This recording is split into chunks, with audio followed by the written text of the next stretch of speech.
Good afternoon and welcome. I'm Maureen Conway, Vice President at the Aspen Institute and Executive Director of the Economic Opportunities Program. It is my pleasure to welcome you all to Valuing Care, Principles for a Post-Pandemic Care Economy. This conversation is part of the Economic Opportunities Program ongoing Opportunity in America discussion series, in which we explore the contours of opportunity in America and think about ideas, strategies, policies to help more people connect to the livelihoods that they value and to build lives of meaning and importance for them. I want to thank Prudential Financial, the Walmart Foundation, the Cerna Foundation, and MasterCard Center for Inclusive Growth for their support of our Opportunity in America discussion series. Although today's conversation is on care, I'm sure the events of yesterday, the verdict in the case of George Floyd, together with the loss of Ma'Khia Bryant in Columbus, are also on people's minds. They're very much on our minds at the Aspen Institute. The need for systems that advance racial justice has been painfully demonstrated again, and this need is evident really every day in our justice system, in our economy, and certainly in our systems of care. I'm sure these events and concerns are also on the minds of our incredible speakers today, and I thank them very much for joining us. In just a moment, I'm going to turn it over to Dan Porterfield, President of the Aspen Institute, who will kick off today's discussion. Then we'll be honored to be joined by Senator Mitt Romney and Dr. Heather Boushey of the White House Council of Economic Advisors. They will provide opening remarks on the importance of care. During our panel conversation, we'll be joined by a fantastic group of policy and practice experts who will discuss ideas for strengthening care in the near term and in the long term, building a healthy and sustainable care economy.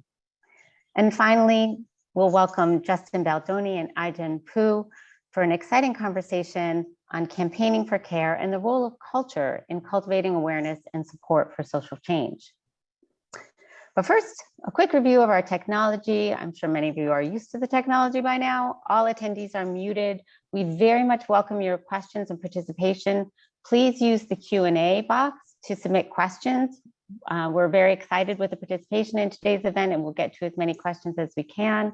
And we also encourage you to introduce yourself in the chat and share resources and comments in the chat as well.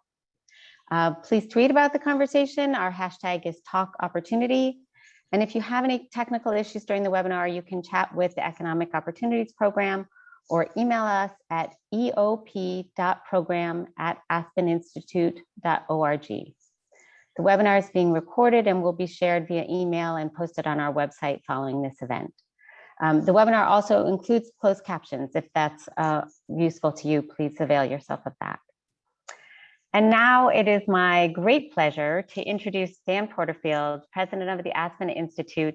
We're so grateful, Dan, that you could join us for today's conversation. And I just turn it over to you. Thank you. Thank you, Maureen, and for many things, especially though for your steadfast and visionary leadership in leading the Aspen Institute's Economic Opportunities Program and making sure that we always ask the right questions about the principles of equity, inclusion, fairness, and sustainability that should be at the heart of these conversations. I'd like to thank everyone who's in our audience today, our speakers, and the entire EOC team. It's a great, great group at the Aspen Institute for their work and for joining us today.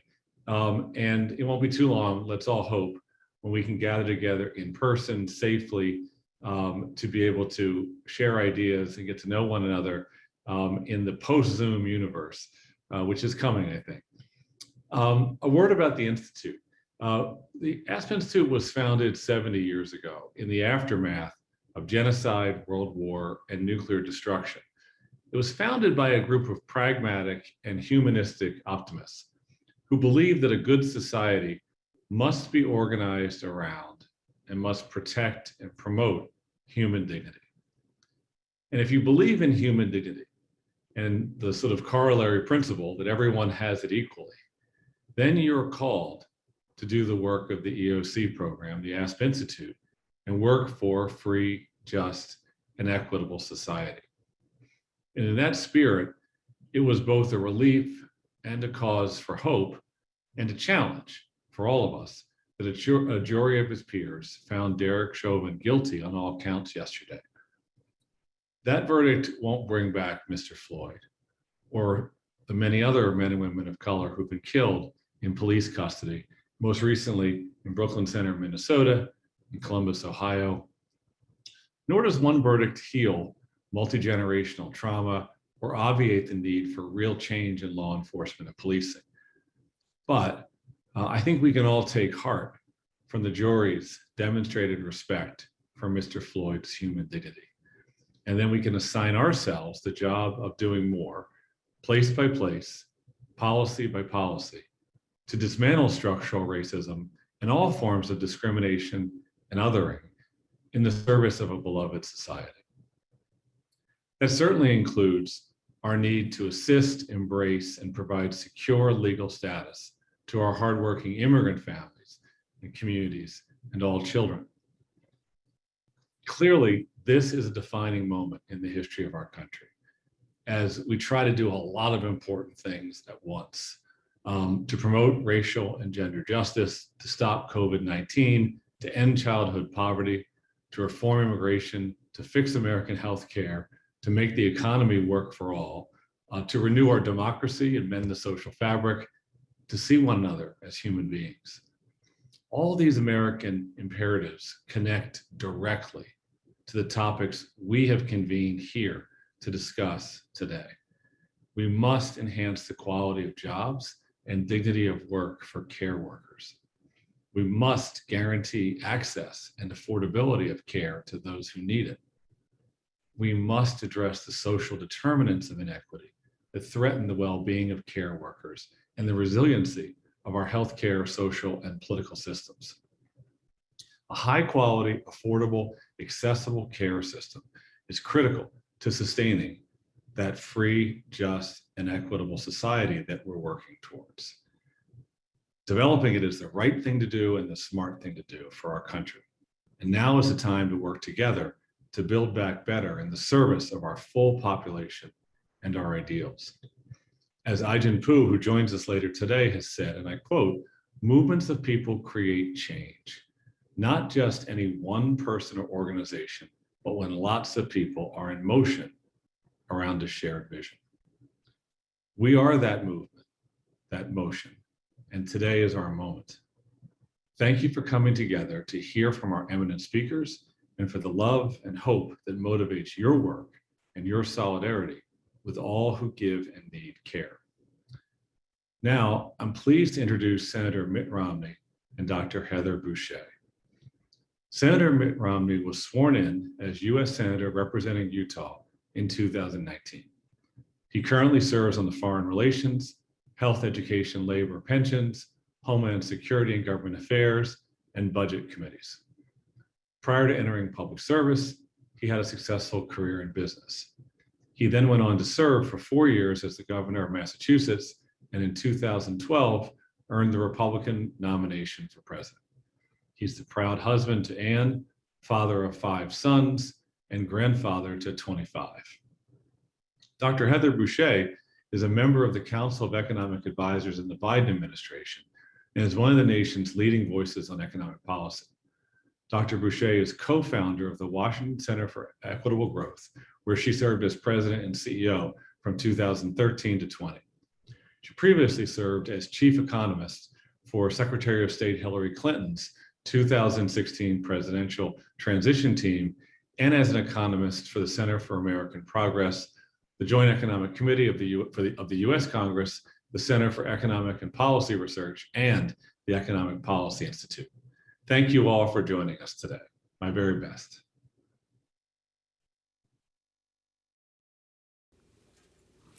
Hi there. I want to thank all the folks at the Aspen Institute for hosting this discussion on issues that affect some of our most vulnerable citizens and the families across the country.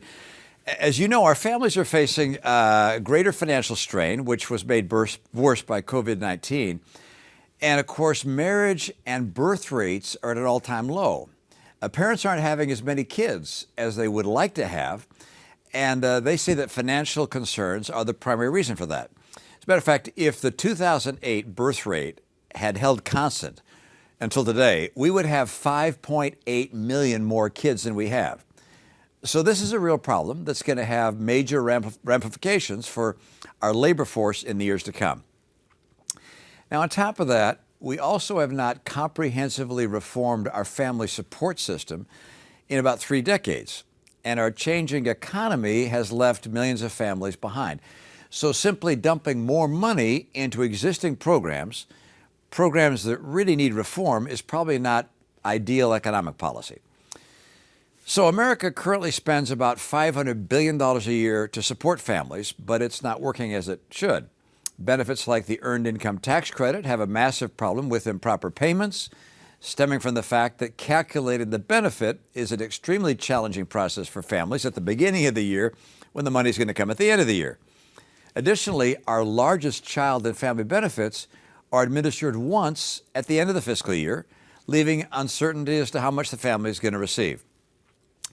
Existing policy also penalizes marriage and fails to recognize the important and necessary work of parents that choose to stay at home. So I've introduced a proposal that would create a new national commitment to American families by hopefully modernizing antiquated policies into a monthly cash benefit, providing families with confidence for their financial security. My Family Security Act would provide $350 a month for each child under 6 years of age and $250 a month for each school-age child. Parents would also be eligible to start receiving the benefit 4 months prior to their child's due date. Now, it's important that expecting parents receive the help they need to face expenses associated with preparing for the child. And of course, low-income families don't have to choose between a bigger paycheck or maintaining eligibility for support. My plan would immediately lift nearly 3 million children out of poverty. It would eliminate the marriage penalty. It would also provide a bridge to the middle class, all without adding a dime to the federal deficit. So now I think is the time to renew our commitment to families, to help them meet the challenges they face as they take on the most important work any of us will ever do, raising our society's children. I'll continue to work with colleagues on both sides of the aisle to advance the proposal. So thanks again for giving consideration to this and for hosting such an important discussion. All the best. Hi. Thank you so much for having me today. Thank you, Dan, for that terrific introduction. I just appreciate so much that the Aspen Institute recognizes the importance of building a post-pandemic care economy. The speakers here today at the conference that you put together are truly leaders in this space. I'm sorry that we're all not here together so we can connect, but happy to be here virtually. But the leaders you have here today, they deserve the credit for keeping this issue on the front burner for policymakers. We knew that the care economy was in trouble long before the pandemic hit.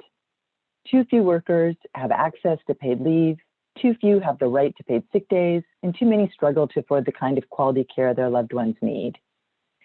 We know that without time to care, families cannot address all the day in, day out conflicts between work and family. And now these challenges have been unmasked for everyone to see. This past year has taught us all across the nation how the care economy is the foundation of our economy. As childcare centers closed, as schools closed, many parents have had to choose between caring for their children or educating their children and going to work. As a result, millions of workers left jobs in order to do that care work at home. Too often, these were women workers. And, we've watched as early childhood education centers, childcare centers, and schools have been struggling to provide essential services. And of course, among those small centers, many of them are small businesses that are owned, managed, and staffed by women of color. We have long known that the answer to the twin crises of the lack of good care and the lack of good jobs. Investing in the care economy creates a positive feedback loop. Those who need to work outside the home can find care, while those who need to provide that care can find work and good jobs. We also know from the research evidence that quality care goes hand in hand with fair wages. Yet right now, 1 in 7 childcare workers are living in families with income below the poverty line. Nearly half of home care workers live in a low-income household. This is unacceptable. Low wages contributes to high attrition rates, and it reduces the quality of care. Especially for children, the quality of care can have long-term positive effects, particularly for low-income families. But quality is important to everyone who needs care. Moreover, the need for long-term care is growing. By 2034, there'll be more individuals over the age of 65 than under the age of 18. This will be the first time that this has happened in US recorded history. And our aged are going to need high quality care that well-compensated workers can deliver. President Biden recognizes that in order to fully address the needs of the care economy, we must build back better than where we were at the start of this pandemic. This requires bold solutions. The administration started to address the need to build a true care economy in the American Rescue Plan. That was the plan that was signed into law on March 11th, 2021. It focused on getting a fast infusion of dollars to families and to childcare centers. It provided emergency leave for those hard hit by COVID. It increased the child tax credit from $2,000 per child to $3,000 per child and provided $130 billion to help schools serve all students. And it expanded child care assistance, helping hard-hit child care providers cover their costs so they could keep their employees on their payrolls. This is the largest investment in childcare since World War II. But I can assure you, President Biden is not content to stay with interim solutions. He understands that while we needed short-term investments to get us to the other side of the pandemic, we need long-term policies as we do indeed build back better. The American Jobs Plan, which he proposed a few weeks ago, would be a once-in-a-generation investment that includes money to modernize our nation's schools and childcare facilities. It proposes infrastructure reform of our care economy by creating jobs and raising wages and benefits for essential home care workers. President Biden understands that infrastructure is not just roads and bridges, but the underlying organization of our economy. This includes workers, and it certainly includes workers who provide care. The plans that President Biden has laid out offer a new paradigm for thinking about care infrastructure, but there is certainly more to be done. All of us at all stages of our lives deserve to enjoy America's promise in full. If we want an economy that works to its fullest potential, we must invest in the people who make all of our other work possible. And we must recognize how critical they are by paying fair wages and creating a system where everyone can thrive. This takes a vision of what could be. And I am very proud to be a part of an administration that is willing to take that leap forward, and very pleased to have been able to talk to you for a few minutes today. Thank you.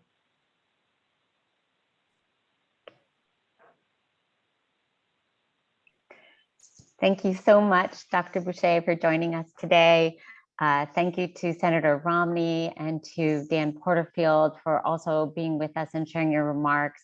And now I'm excited that we'll turn to our panel conversation to really dig into some of the policy issues. But first, just to ground that conversation, we're going to play a short clip our colleagues at the National Domestic Workers Alliance have put together to really give us the flavor of the experiences of care workers and the texture of care work.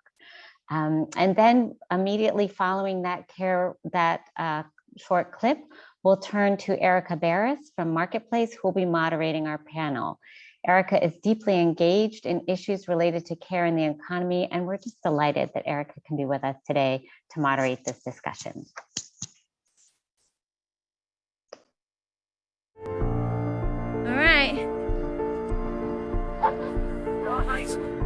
Okay, let's see, brush your teeth.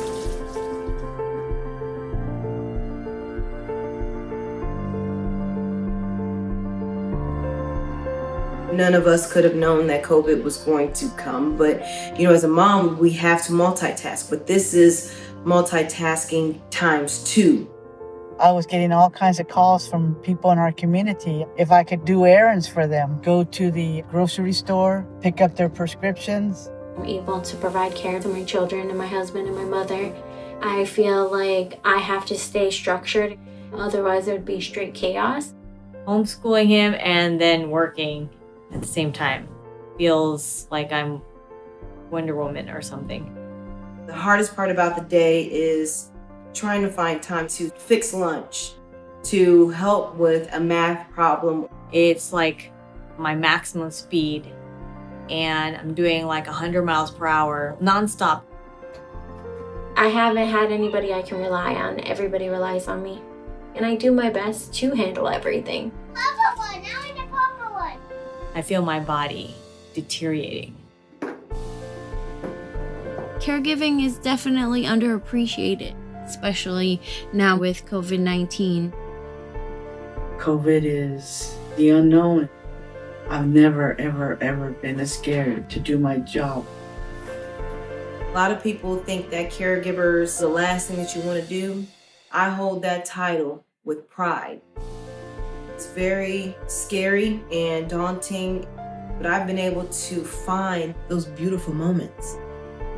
We're all together and we're healthy and I know we're safe. Yay, got a new pet. We're a close-knit community. We take care of each other. We know what it's like because we're doing it. And my hope is that we can create a society that cares for us as caregivers the way we care for others.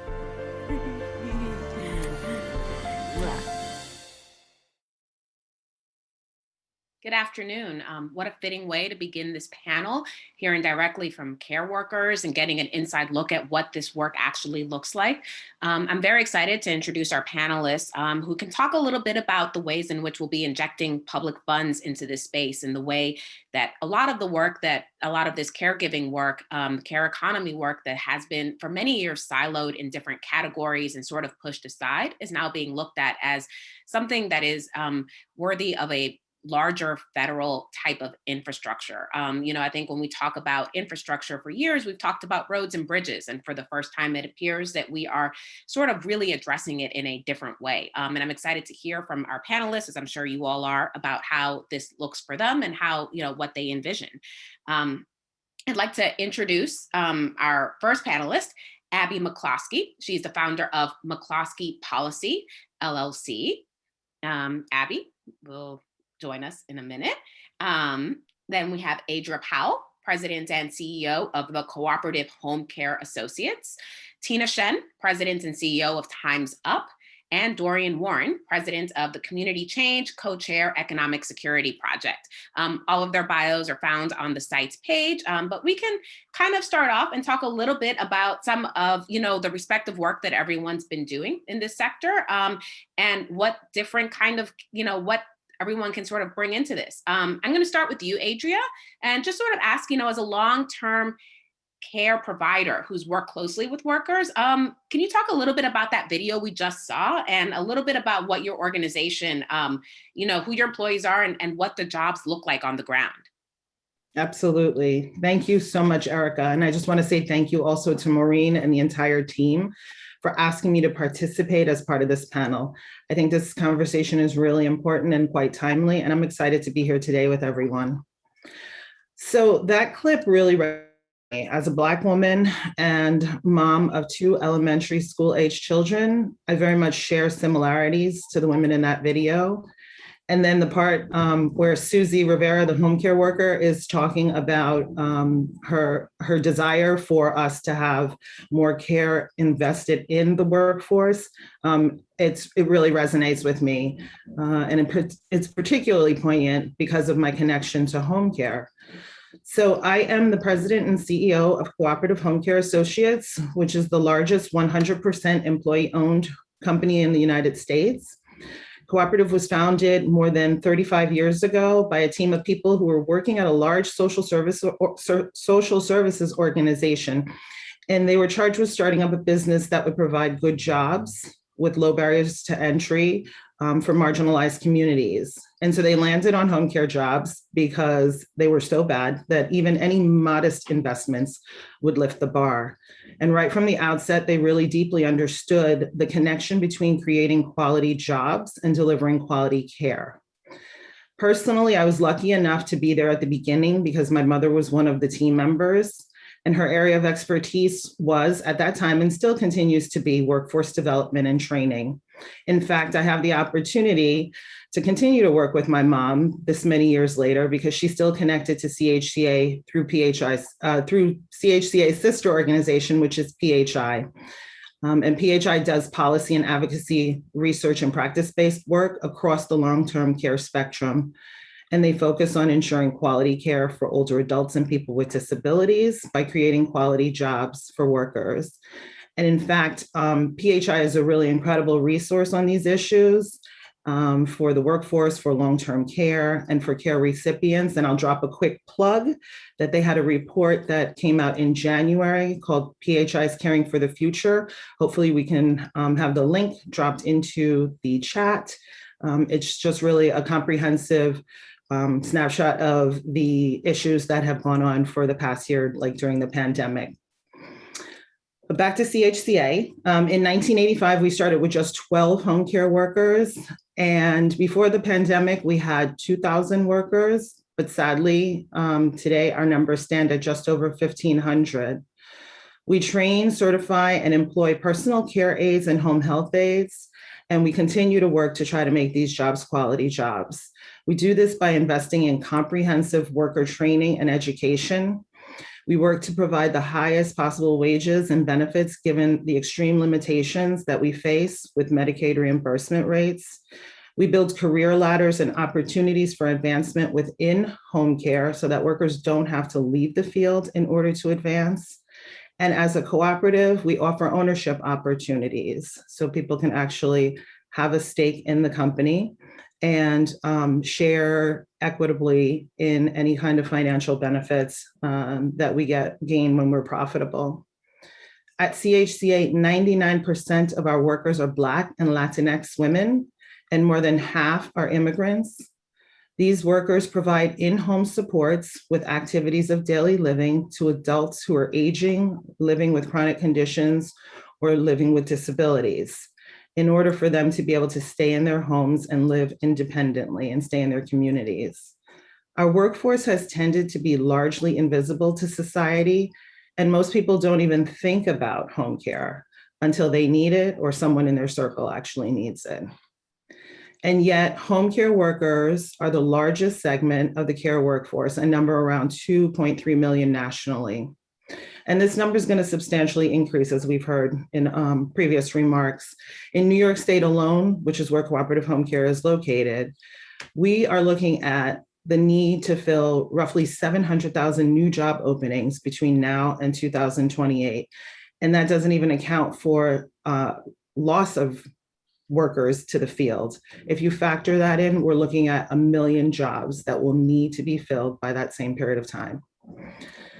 Well, let me ask you, one of the first things you said was that many of the jobs are held by women. And it makes me think a little bit, Tina, your organization Time's Up, focuses a lot on issues of equity and gender equity. And a lot of what we've seen throughout the pandemic is that women have been disproportionately affected in every possible way.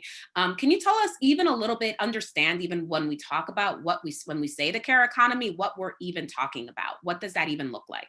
Well, thank you, Erica. And I'm Tina Chen, President and CEO of Time's Up. And people probably will think of us as the anti-sexual harassment organization, sort of founded on the Golden Globes red carpet 3 years ago. And we stand for survivor justice and combating sexual harassment. But we also know that if we want workplaces where it doesn't happen in the first place, then we need to build truly safe, fair, and equitable workplaces for everyone. And that means places where women and people of color and LGBTQIA and disabled workers can work safely and thrive. And what we are seeing right now from the pandemic is, as you point out, Erica, women are disproportionately losing out in this pandemic and in this recovery, right? Women are over half of the 9 million jobs that were lost last year during the pandemic. And even more seriously, we know that over 2 million women have actually left the workforce. They're not even in the unemployment statistics right now because they've actually left the workforce. And women's labor force participation is at the lowest levels since the 1980s.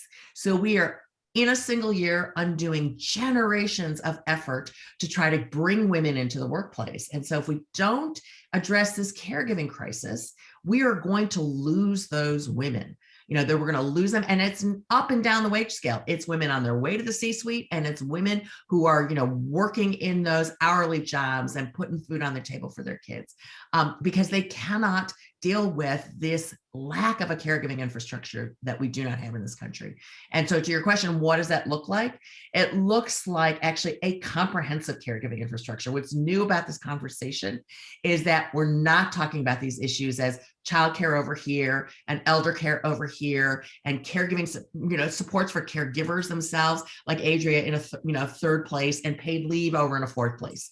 We need a system that is end to end, right? Covers you from the time you have young children to the time, you're caring for your elderly parents, to the time, like me, when you're an elderly person who on their way to needing that care. And we don't have it in this country. We have never had that kind of investment or infrastructure. We entered the pandemic. Let me just remind everybody, we entered the pandemic as one of only 2 countries in the world that did not have a national paid leave policy of some form. We didn't even have a national sick leave policy when the pandemic started. And even right now, while we patch together some emergency family leave, it's very limited. And we need actually a system that will address everyone. And so that is what we talk about when we're talking about a caregiving infrastructure that invests in these caregiving options, that invests in good paying jobs and careers, as Adria talked about, for caregivers themselves, and gives workers themselves that paid leave so that they have the flexibility to address their care needs when they need to. All right. And Dorian, you were an advisor on the Biden administration's transition team when it comes to the care economy. Can you tell us a little bit about, why are we situating childcare so prominently right now? I think, Tina and Adria kind of spoke to it a little bit, but tell us a little bit more about why it is that all of these different things that we've thought about for so long in silos are finally sort of coming together and convalescing. Thanks, Erica. And I just have to name, as I'm entering this conversation today, and thanks, Maureen, for naming it earlier. Obviously on our minds and in our spirits is the verdict of the trial yesterday around the murder of George Floyd, and of course the police killing of 16-year-old Ma'Khia Bryant in Ohio. So a lot of conflicting emotions today, and it's not lost on me that as a country and society, we have spent way too much money and resources on our carceral state and not enough on care infrastructure. So those two things are related. It's not unrelated. To your question, let me just say, Community Change, my organization, we work with about 200 grassroots community groups around the country on a range of issues. About half a decade ago, Erica, we convened a group of organizers and asked what would it take to fix the flaws and create a genuinely comprehensive and equitable early learning and childcare system. And one of the biggest challenges that organizers identified was the absence of a broad-based constituency that could mobilize public will in a different direction. There's so much fragmentation, or there has been, between childcare providers in particular, between advocates for children, for parents, for elders in terms of the broader care economy. And so part of our role and where we sit in the larger care ecosystem has been to incubate and help to build the capacity for grassroots organizations focused on childcare that bring together these fragmented stakeholders, right? That bring together providers and teachers and parents to mobilize public will, to change public will, and place childcare firmly on the local, state, and national agendas. And I have to say, what a different place the movement is in today, the broader care movement. I mean, Heather Boucher on this call, on this webinar, is in the White House and is one of our the leading thinker in our ecosystem around the care economy. So that is the result of, a decade of organizing, of putting forward bold ideas, of, in some cases, disruption. And there have been so many policy wins and changes that have led up to this moment at the state and local level, and of course at the federal level. Let me say also, this is a movement that really has to be spearheaded and led by Black and brown women. And I want to make sure that we center those most directly affected and those impacted families in the push for structural changes to improve care for children and care for all families. Lastly, I'll just say there's just so much at the federal level that's moving that makes us very happy. And again, it's not an accident. It took a decade and years of organizing to get here. There's so much moving at the state level, especially amid COVID recovery efforts that have advanced permanent improvements, particularly in childcare systems. There are a lot of administrative changes that are moving right now. So I just want to leave you with this one very hopeful note, and that is the real traction we've seen, especially at the at the state level, that hopefully we can scale up in this moment around childcare. Years of organizing by our grassroots partner, Olay in New Mexico, has brought the state of New Mexico one election away from becoming the first state to declare a constitutional right to early childhood education. That is incredible in this moment in which we find ourselves. The idea that it's a constitutional right, that it's an entitlement for early childhood education. And New Mexico voters will consider this proposal in the November 22 general election. So if you have friends and family in New Mexico, start talking to them now. The last thing I'll just say, and I'll stop here, is beyond the childcare system and creating one that's inclusive and accessible, and in addition to the amazing investments in paid and family leave, paid family leave, as well as elder care and home care, the child tax credit that Senator Romney spoke about is also super important. And I just want to make this point.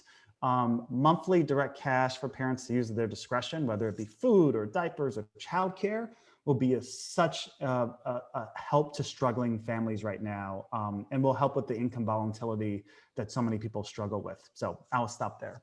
Right. Yeah, thank you for those thoughts. That's really interesting. And you mentioned paid family leave, which brings me to Abby, which is something that, has been an essential part of your work, and is something that we've really seen come to the forefront this year, especially when we talk about sick leave and how we define that, and who gets that and how that is sort of doled out. Can you talk a little bit about that and how that's sort of entering the national landscape right now in terms of the discussion? Yeah, thanks, Erica. This is such a powerful panel. I was getting lulled into listening, and it's like, oh, wait, here we go. But obviously, paid family leave and caregiving is, personally for me, I'm the mother of 3 children under the age of 5, so I've experienced it, but it's also been the subject of my professional life for the last decade, and came around to it more or less on accident, looking at the drivers of economic mobility.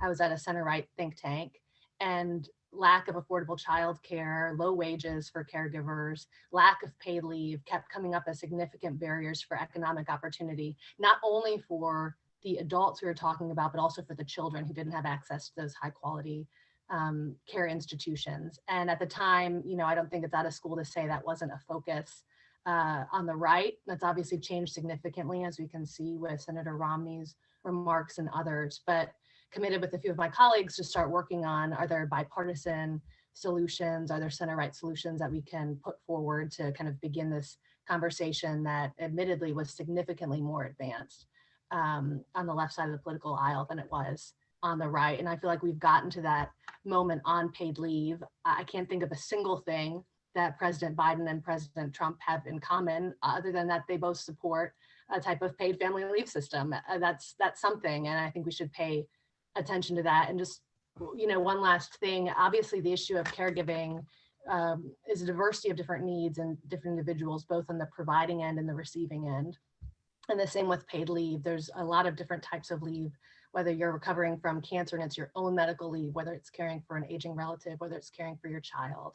But to me, why a lot of my focus has been on paid parental leave is because it's literally the moment someone comes into the world and is completely dependent. And it's the moment most adults become full-time caregivers, along with full-time work and everything else they're juggling.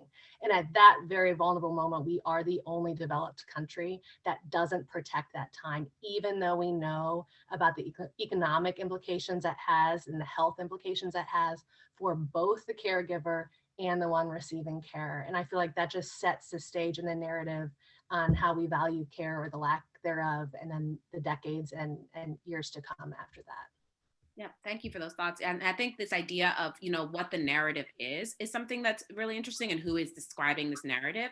Audrey, something you mentioned earlier was about, what your workers, what people that you work with have seen over the course of the past year. And I'm wondering if you can talk a little bit about how that's changed throughout the pandemic, what it looked like before the pandemic, what it's looked like over the course of the past year, and how you've seen it change. So I will say that the challenges that our workforce faces definitely predated the pandemic, right? Home and community-based services have long been underfunded and really lacking any real investment for workers who deliver this care and the care recipients who receive it. The workers in our sector are underpaid, even for and are providing essential services. We don't invest as a society in their training. The training is under-regulated, and even where there are regulations to help support around training, they're antiquated. The regulations are really antiquated and need to change. And even at this stage, we don't have enough accessibility to affordable care, right? So this was a system before the pandemic that had significant challenges. And the pandemic really only exacerbated those challenges and really further destabilized this sector in terms of long-term care. In addition to the pandemic amplifying those challenges, we did see changes that happened, obviously, as a result of the pandemic. At the very beginning, the whole need to acquire personal protective equipment for our workforce, the amount of personal protective equipment that we needed to secure, and the new type of personal protective equipment that was needed in order to keep our workers safe and keep clients safe was almost impossible to secure and totally unaffordable for us as an organization. So, imagine the stressors of trying to have this workforce go out and support, the clients, most vulnerable clients who need these services to stay safe and independent, and we can't protect them. And then when we were able to secure the PPE, we needed to train workers so that they could be safe. And that meant taking an extra bus or a train ride to our organization, putting themselves at further risk. Since these are workers who are working in someone's home, we need to have a centralized location where everybody, can be trained. And then while the majority of this country was going fully remote, we didn't do that, and we couldn't do that. I mean, we had to be there. We provide direct services that need to be delivered by human beings. And we had to, have workers in clients' homes talk to clients about their fears of having workers coming into their homes who have been traveling potentially on public transportation and may have been exposed. We had to talk to workers through their fears around going into clients' homes where there may be family members who are there and they don't know if they, what exposure they're going to put themselves through. And ultimately, the pandemic over this past year has really taken an economic toll on those who could least afford it. We had workers who lost hours during this crisis, while other workers picked up additional hours because shifts were open. And having those extra shifts could mean that someone, while they may be earning more, it also brings a level of stress with it because now workers may be spending more time with their clients and managing their own family needs. We had workers who really talked about challenges with riding public transportation, and early on, some of them talked about using taxis or ride-hailing services so that they would stay safer. But on the wages that our workers earn, that's not a solution that's sustainable for any amount of time. And one thing I will share that I think is really important to understand what we went through this year and what we're continuing to go through is an issue that emerged around unemployment and the pandemic unemployment assistance.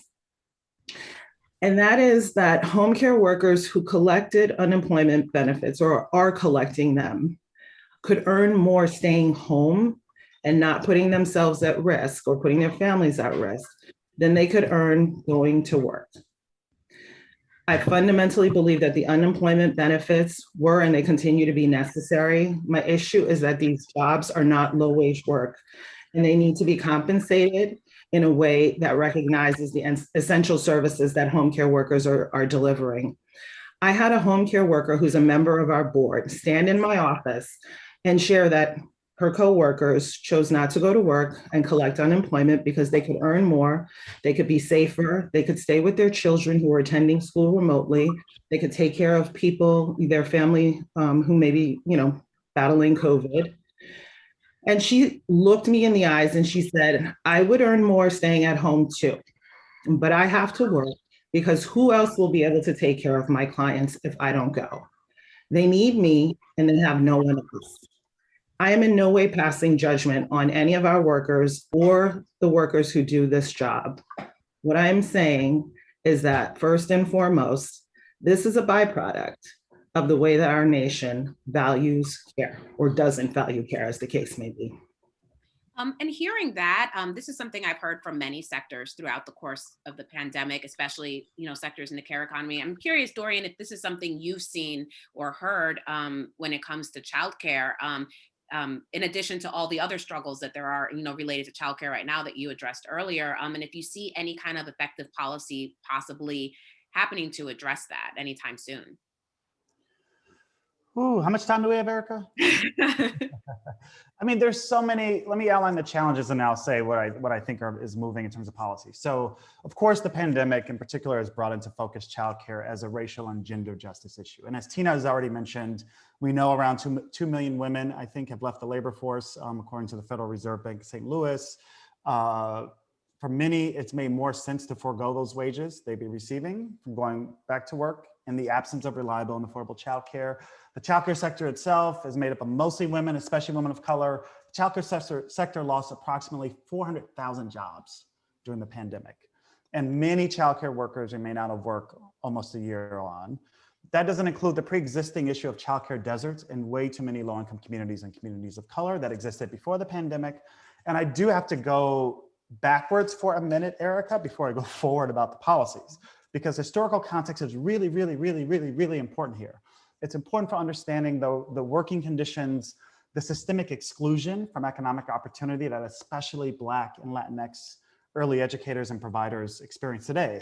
You got to start with the institution of slavery that forced Black women to care for white children.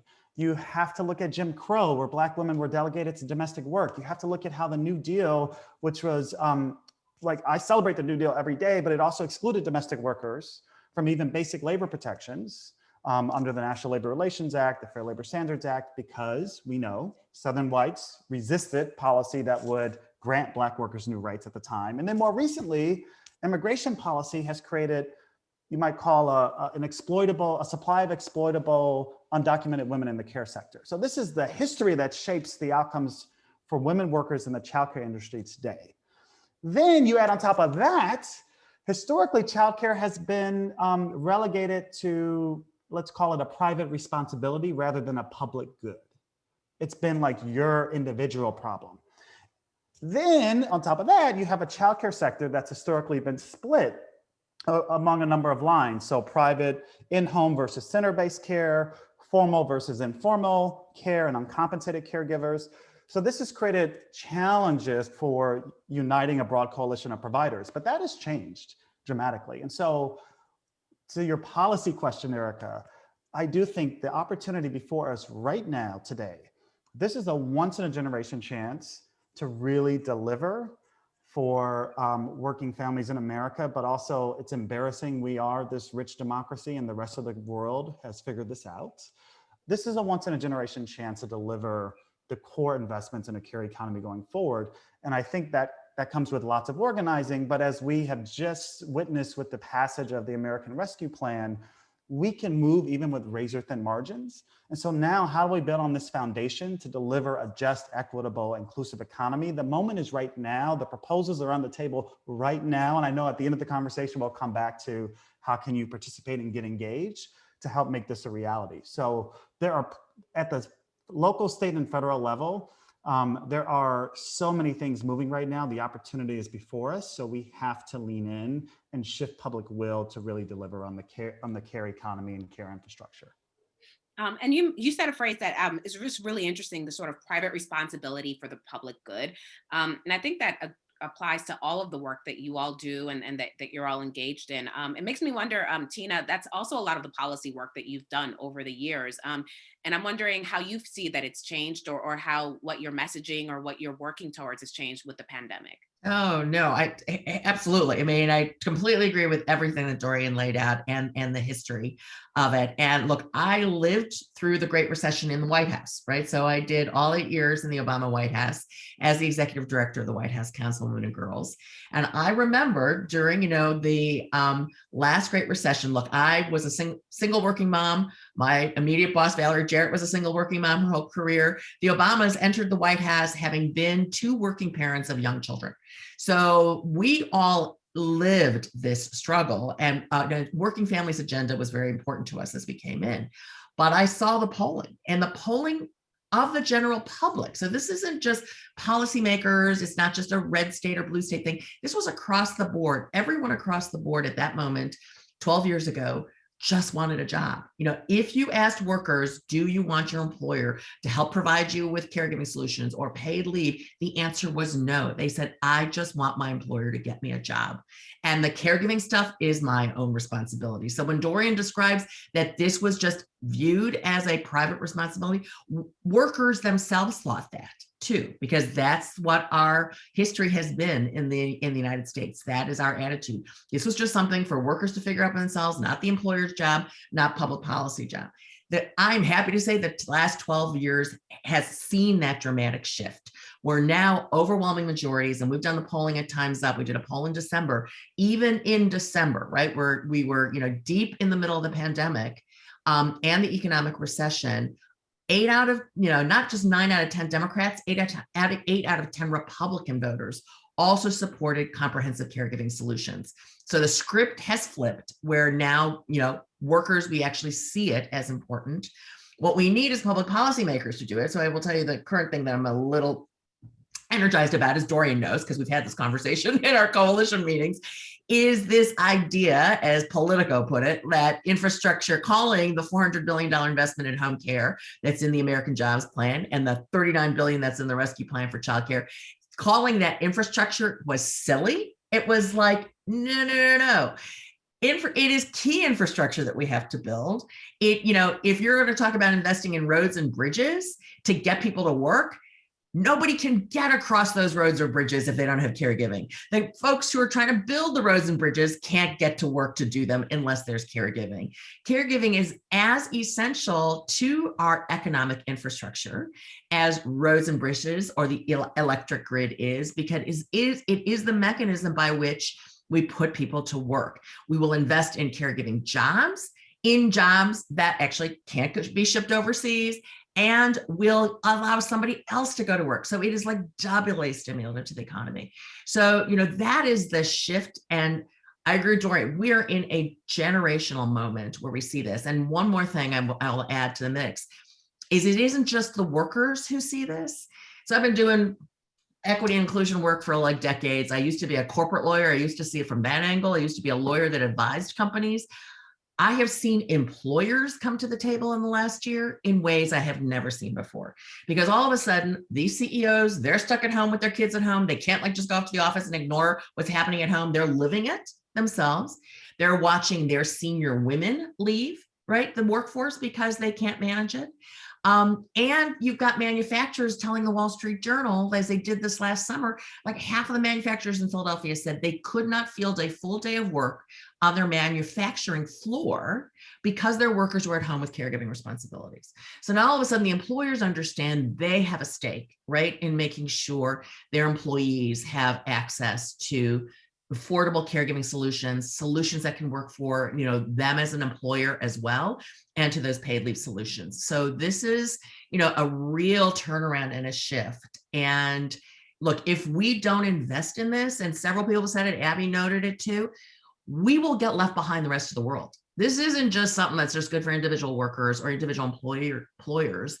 We as an American economy will fall behind the rest of the world if we don't make these investments. Well, you got a little bit ahead of me, Tina. I was going to ask Abby about how, what kind of pressure we're seeing from the world of the corporate world and from employers towards moving towards more parental leave policies. Because as you said, this is something people are seeing. They've seen it now in real time, and it's actually affecting a lot of companies' bottom line. So that's sort of shifting a little bit of the narrative as well. And I was wondering, I know Abby's done some work on how it's viewed, on the employer side during the pandemic. So maybe you can tell us a little bit about that. Yeah, I mean, so, rewinding a year, we went into the pandemic with less than half of low-wage workers having access to a single paid sick day, and less than 1 in 5 workers of any income level having access to paid family leave. And that's incompatible with a public health crisis, with schools shut down and childcare centers shut down. And so I applaud Congress for passing the emergency paid leave provisions on a bipartisan basis and paying for them, not putting it on the backs of employers and specifically small businesses, but the government coming alongside and saying, this is really important and it's so important, we're going to finance it for you and for your workforce. But now as those provisions have been extended through most of this year, but as we emerge from the pandemic, we have to think of what types of paid leave policies are sustainable in the long term, not just those calibrated to a pandemic type environment.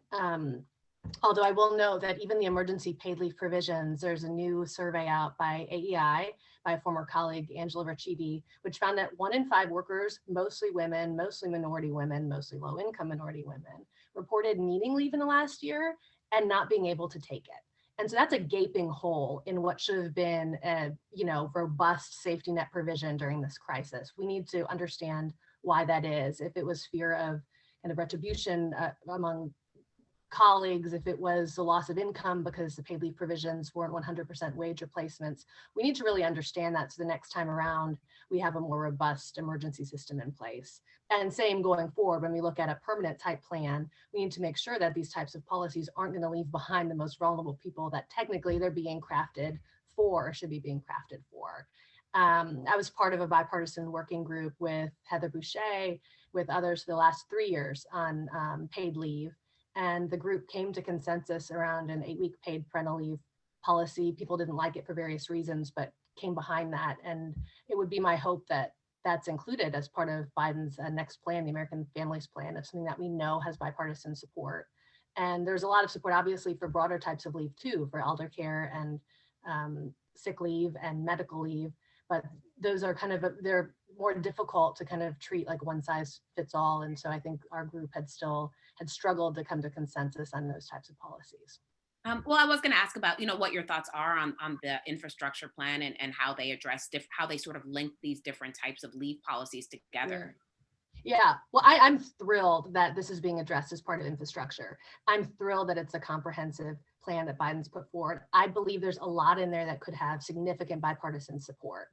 On the caregiving side, particularly the $8,000 tax credit, which among kind of wary Republicans could be thought of as a massive choice program for childcare and for preschool that parents can choose if they want to send their child to center-based care or home-based care or Montessori or something in between. I think that could generate a lot of bipartisan support. I think the paid leave provisions, especially depending on how they're scaled, we know from public polling, generate significant bipartisan support. I would love to see a provision in there, kind of building on some of the work that the Bipartisan Policy Center has done about investing in apprenticeship and vocational opportunities to increase our supply of caregivers right at the beginning, in addition to having ladders of opportunity. I think, as Adria said, once they're in the job, I think there's a lot in that package that could generate support. Of course, my fear is that that one side will hold tightly to all the provisions in there and the other side will just say no to everything in there, and there's not going to be engagement on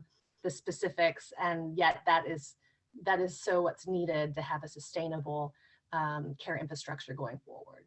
And until we get to that point, Audrey, I'm curious what thoughts you have on how employers and how that can be handled until we're at the point where policy is actually fully addressing this. Yeah, so I think it's important to have strategies as care employers, and for us in long-term care and in this sector, our strategy is really to invest in the workers, to the degree that we can.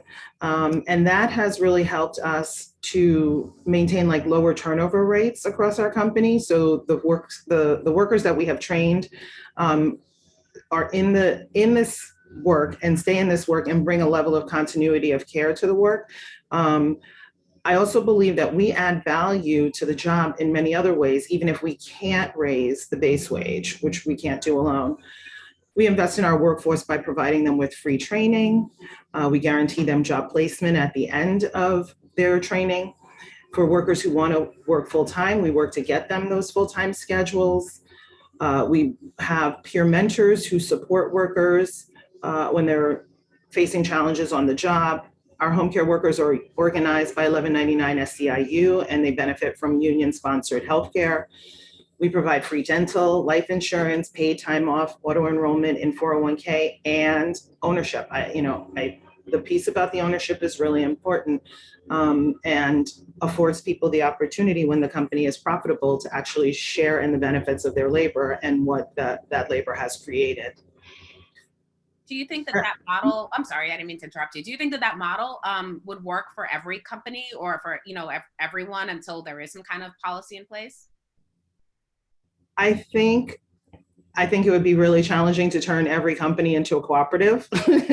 But I believe that the principles in a cooperative really lend themselves to supporting labor and recognizing workers as central and having workers be able to benefit from the work that they do in a shared, equitable way.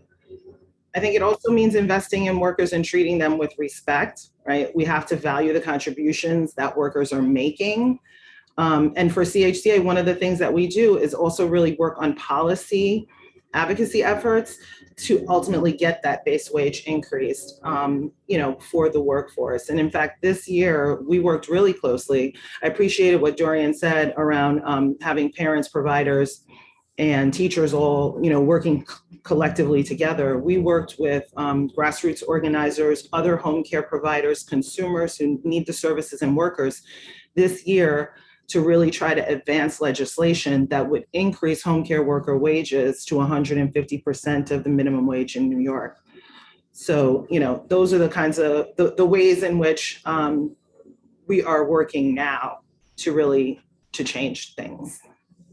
And can I just add, Erica, what Adria is saying is really important for all of us, because, this is already, as we sit here today, and anybody who's tried to find childcare for themselves or elder care already knows this is an industry where, demand is far outstripping supply, right? You just can't find it. It doesn't matter what your income is, unless you can't find, quality, childcare or elder care, or care for a disabled, loved one. And, creating those economic opportunities, investing in good wages and labor, protections for caregivers is critical if we're going to grow the supply, right? And this is demand is only going to increase. There's over 3.5 million Americans turn 65 every year, right? 70% of us are going to need care at some point. That doesn't count then the babies that are born every year. And so if we're going to really have, supply that is well-trained and well compensated and is available when we need it, we've got to make the investments in the caregiver workforce that Adria is talking about. And Tina, I want to ask you, because your organization recently published a paper talking about what the economic impact would be, and you're somewhat talking about it, but can you sort of tell us in sort of broader strokes what this would mean, what investing in the care economy would actually mean for our greater economy? Absolutely. So we actually took the Biden-Harris campaign proposal as the proxy, right, of a $770 billion over 10 years investment, and used that broad stroke investment and put it through the economic analysis with Lenore Palladino up at UMass, and really tried to analyze what would be the economic, the traditional way of thinking about stimulus, right? And as you come, trying to stimulate the economy. And what we found is that if you make that scale of an investment in a broad-based comprehensive caregiving, system and structure, you will generate 2.5 million jobs a year, right? So a little shy of that, 2 million jobs a year, and $220 billion of economic activity every year for the 10 years of that investment, right? That is significant. And that actually, those numbers do not count what I said earlier, which is the fact that these are jobs that actually allow someone else to go to job. So we didn't even take that into account. We used the traditional model of how many jobs get created and how many, sort of adjacent jobs as that spending increases, right, of those workers. And that's the level of stimulus that you get. So that's why the economic case for these investments right now at this critical juncture of our country is, the case could not be clearer. And then Dorian, I'm curious what your perspective is on, how the administration is approaching caregiving in the infrastructure package, and what role you see government having in all of this. Well, I'm really appreciative of this administration helping us to leave behind our outdated 20th century notions of infrastructure and offering up, thanks to lots of work of people on this webinar have been doing the last decade, of thinking of care infrastructure as central. So we know childcare, home and long-term care, paid family leave, that is the infrastructure that supports families, that make up the economy. It makes work possible for others. To Tina's point on, just to say on the investments, we know that investing in children's early development and a stronger care infrastructure builds the foundation for tomorrow, right? It is the down payment on the next generation's ability to tackle the problems of tomorrow. But I want to acknowledge that makes the politics really hard because we don't see the results of those investments in 2-year election cycles. We might not see the results for a generation. And so that makes the politics hard, and we have to make the hard choices around investing now in the care system. So from my perspective, we have been honestly thrilled with the commitment of this administration to really investing in the broad and combined pillars of care infrastructure.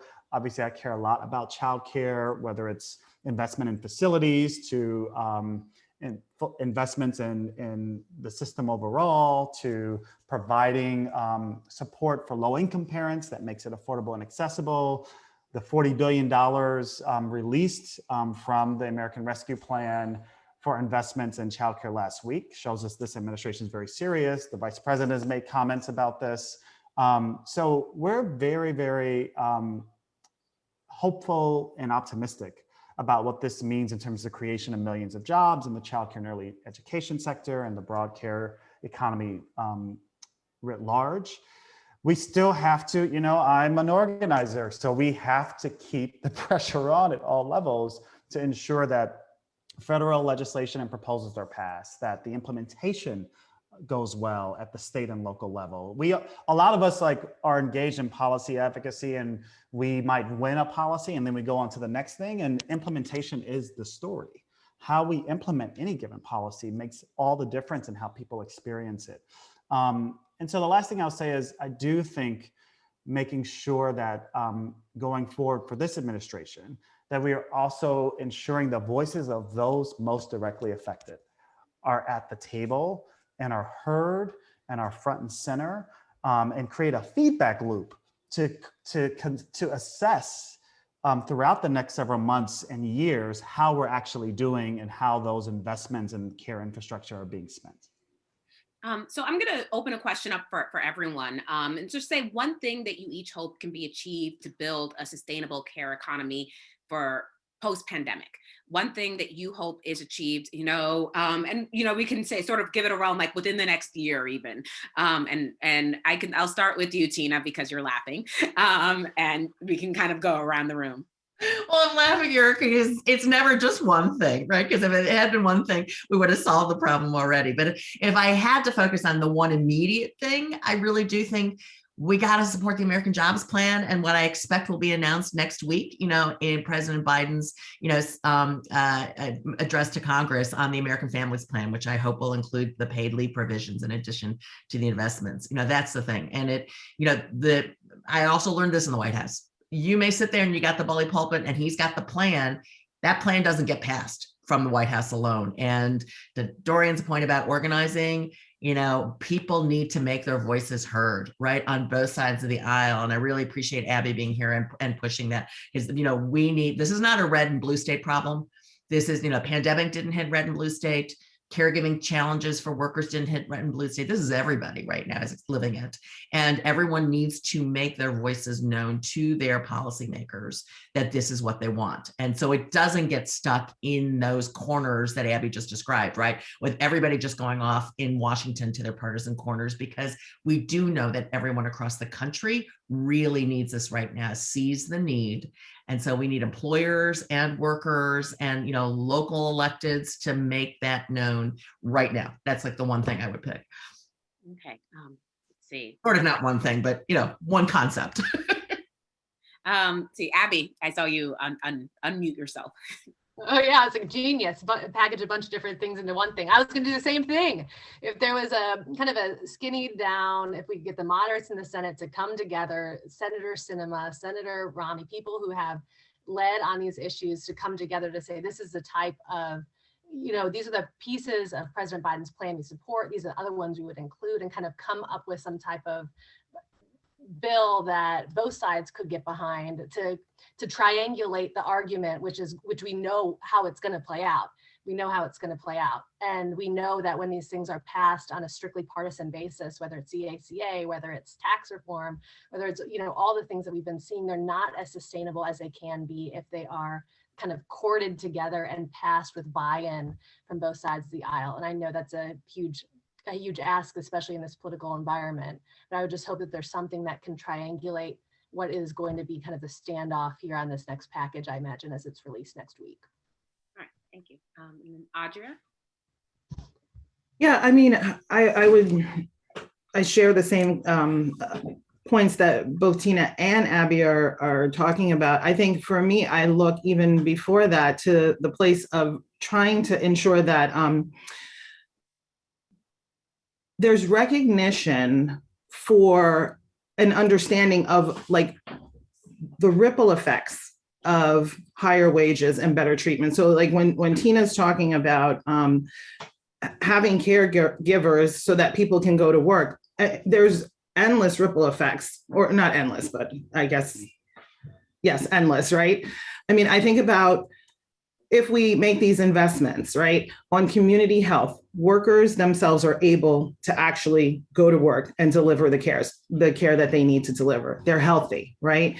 For the person who's receiving that care, to listen to a worker or listen to them about what the client's needs are for us in long-term care, but I'm sure it's the same, in childcare, listening to the people who are involved and respecting and valuing and responding to them. The impact on community is just incredible.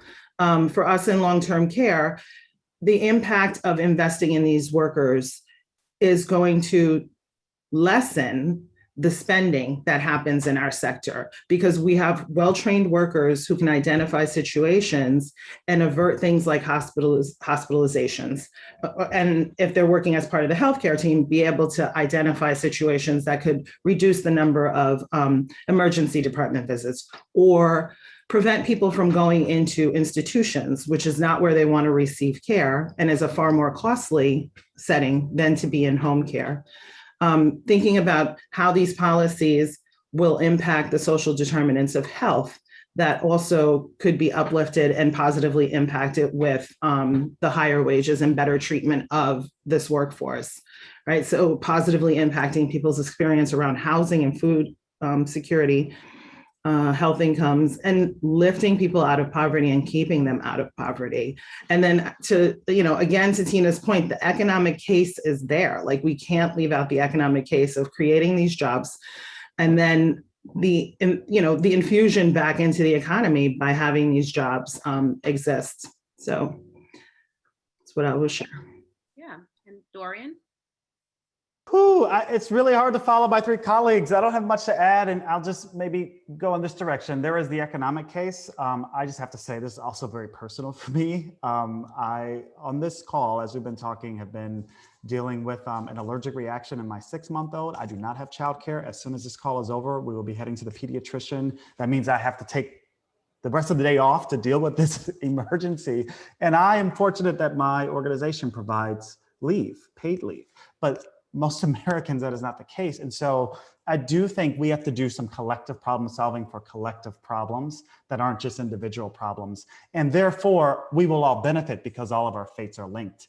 And this is the moment, as we said throughout this time, we are on the precipice of a once in a generation opportunity to really make a transformative change in the care infrastructure and economy that will benefit all of us. So there are lots of cases to be made. The thing that everybody here that's listening or watching can do is to raise your voices and create a strong, bold echo chamber that cannot be ignored when it comes to the care economy. Okay, so I'm going to open it up to some questions from some of the folks in the audience, and anybody who'd like to answer can feel free to answer. The first question I'm going to have is what is the role of the school system in supporting childcare? Which is a really interesting question because we've seen that all across the country from, what different school systems are doing. What is the role of all of the different school systems? They're all different. And, how is that possibly going to change too? I'm adding that part because I'm kind of interested in hearing what your thoughts are on that. Ooh, I don't even know how to tackle that question. So I'm going to ask the help of my colleague. I mean, it varies so widely, right? Because we have thousands of different school systems who are structured different, right? So, and then you have to sort out, pre-K, early learning centers, in-home care. Like there is just so much to unpack with that question. So I can't really do it justice, except to say that this is a moment. It sort of reminds me, I keep going back to history of the New Deal period in the 30s of some creative experimentation around problem solving. And are there some models, some different and new models we can try out in partnership with school systems and early learning, the early learning system around providing a different way, a model for childcare that, so let me make it concrete. Imagine you're a parent and you have, say, a 3-year-old and a 7-year-old in first grade. And let's say that the childcare center, if you're lucky enough to have one close enough and you're not in a childcare desert, is maybe 3 miles from the elementary school your child goes to. What's a different way to connect and make it easier for a parent to get that access to care for those 2 young kids? And is there some different way to think about partnerships, say, with existing public school systems that are K through 12 and the pre-K system, for instance? And I know there are a lot of models out there, whether in New York City or Seattle or other places that are experimenting with this. But it's a really good question. I don't have a really good answer. So I'm looking to Abby and Tina and Adria to help me out here around how to think about even what that relationship should look like. Well, let me jump in because it's related a little bit to something we talked about at the start, which was the siloing, right, of how we look at these issues. Yeah. Look, let me first acknowledge, because I do, when we were in the White House, one of my passions has been, global girls education. And so one of our great gems is our public school system in the United States, and even in the places where we've got schools that aren't up to par, they are so vastly better than the place that a young girl has in India that she has to actually pay for to go to a school with no electricity. But having said that, we've just thought about it in a very narrow way. And the investments in the public school system have been very narrow, very locally controlled on an agrarian calendar that makes no sense. Like, what are we doing? Like making sure everybody can be home for the harvest in the summertime, in our country, leaving working parents to try to figure that gap out in the summer. And so we haven't thought about it systemically, right? To Dorian's point. And that's what we need to do. So we need to pull that school system thinking into also what is the connection to early childhood? What is that connection to summer learning? What is that connection, to what families are experiencing across the board and where the location of all these institutions are in a cohesive way, because it's just been siloed piece by piece by piece, by funding stream, by governance structure, by where the advocates are. And that is also part of the once in generation moment. We need to sort of look at one of our greatest assets in our country, which is our public school system, and how can we leverage that to its best abilities that will benefit children and their education as well as their parents. And this is a somewhat related question that also came in, is how can we incorporate other groups that have been doing this type of work, faith-based groups, community organizations, how is funding passed down to counties? I think I'm putting 3 questions together in one, but they're very similar. I'm wondering if if any of you have any thoughts on sort of, again, this is more of the siloing of different groups that are trying to sort of do the same type of work. Yeah, I'll speak to that. I think it has to be a big tent to include these types of groups. And I think that becomes more difficult if either political party holds to just one solution and it's just this one and this can be the only one. And we've kind of seen that with the Family Act. On the left, I think in order to bring these different groups in, we have to kind of open ourselves up to creative and innovative thinking about if there are policy solutions we haven't even thought about yet, because we haven't heard from all of the groups who are affected by this. So I think it's very important. Yeah, I would underscore that, particularly around this experience that we have just had and we're coming off of, broadening the stakeholder groups and also being able to not necessarily focus on the areas where we may not share commonality, but looking for where we have like a collective position and really leveraging that. I think it's going to be essential to really to changing this and being able to come up with those innovative approaches and responses that we've been, stuck in the same place. We've had the status quo and things haven't changed. And in order for us to really test out new models that are going to infuse this care economy and really have it take hold, I think, we've got to broaden the stakeholder group. And this next question is something I know I've done a number of stories about, is how would raising the minimum wage change a lot of the discussion that we've all been having?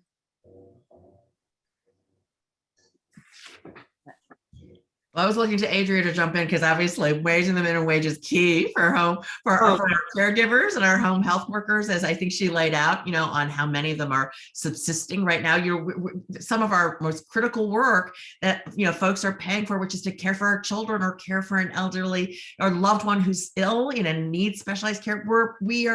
They're subsisting on, poverty level wages. So that's one thing that we've got to change. That actually, to my point earlier, is what's going to help fix the supply problem, right? Because if we invest in these and we see them not as jobs that we only sort of pay for because we don't really believe it's a real industry and a real job, and see it as a profession and a job with those ladders of opportunity that Adria was talking about, then more people will come into it, which is what we want and what we need as our population ages and as we grow. And so, yeah, and to the naysayers about what it will cost, we can build the supports. We can build in tax credits. This is where the public part comes in, right? We can build in supports for small and medium-sized businesses that need to do this already and provide it as we grow the economy. And as wages go up, we know these are in jobs that the money gets spent right away. These are folks, if you're at a $15 minimum wage, you are spending that paycheck to put food on the table all the time. So that's what's creating more jobs and stimulating the economy. I mean, if I could just jump in, because I wouldn't be a token conservative on the panel without raising the concerns about a $15 minimum wage, including by studies by the CBO that would result in, over 1 million jobs lost. And that's not even going all the way up to $15 per hour. I think we have to do a better job. I don't think that anyone who works full time should live in poverty. I think there should be a wage subsidy and wage support. I am supportive of something like the earned income tax credit that we do better, that can be delivered with every paycheck instead of once at the end of the fiscal year. I think there are ways we can do this that don't have the downsides that are potentially there with the higher minimum wage. And so I'm hesitant. I think the minimum wage, it benefits one group, but there's an unseen group that would lose their jobs because of it. And I think we can support and raise wages even higher using a different mechanism, like a wage subsidy that's actually targeted to our most vulnerable people, as opposed to a 17-year-old working his first job, at McDonald's, getting that too. I'd like to divert as much support as we can to the most vulnerable. Well, I'd like to share something in terms of New York State. I'm sorry, Dorian. I just wanted to share, that the jobs, at least for us, in home care, in education, and childcare, right? These aren't minimum wage jobs, particularly in home care. We are faced in New York State right now with fast food workers who are about to make $15 an hour in upstate regions, and home care workers are still going to make $12.50 in those same regions, right? And that fundamentally comes from a place of who's doing this work and how we look at whether or not this is valuable work. And it is. I mean, I have been in situations where people have said to me, like, why are you fighting for that? These are workers, and this is people also in home care, I'm ashamed to say, but like, all these folks do is babysit grandma and wipe people's butts. That is absolutely not true. If you ever needed care, ever had someone provide care to you, you recognize the value that they bring to allowing you to go to work, to allowing your family to have peace of mind, to having quality health outcomes and being able to age and be in their homes and in their communities. And those workers have dignity in the job that they're doing. Can I just quickly say amen to all of that, and just to emphasize, this is a gender justice issue, the minimum wage, because we wouldn't be having this conversation if care workers across the board are making minimum wage if this wasn't considered women's work, period. We wouldn't be having this conversation. And so I care a lot, of course, about childcare. And if we really, as a country, believe that 0 to 5 in terms of development of the human brain is the most important time in a person's life, how is it conscionable to be okay with a minimum wage for an early educator? It is morally disgusting, frankly.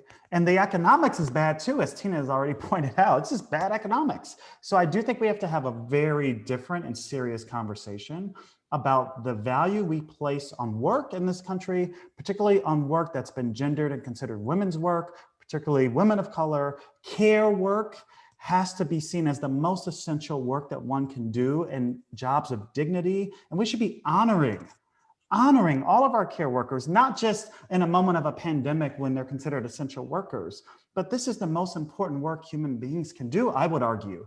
And so we have to have our policies catch up if we really believe that as a value.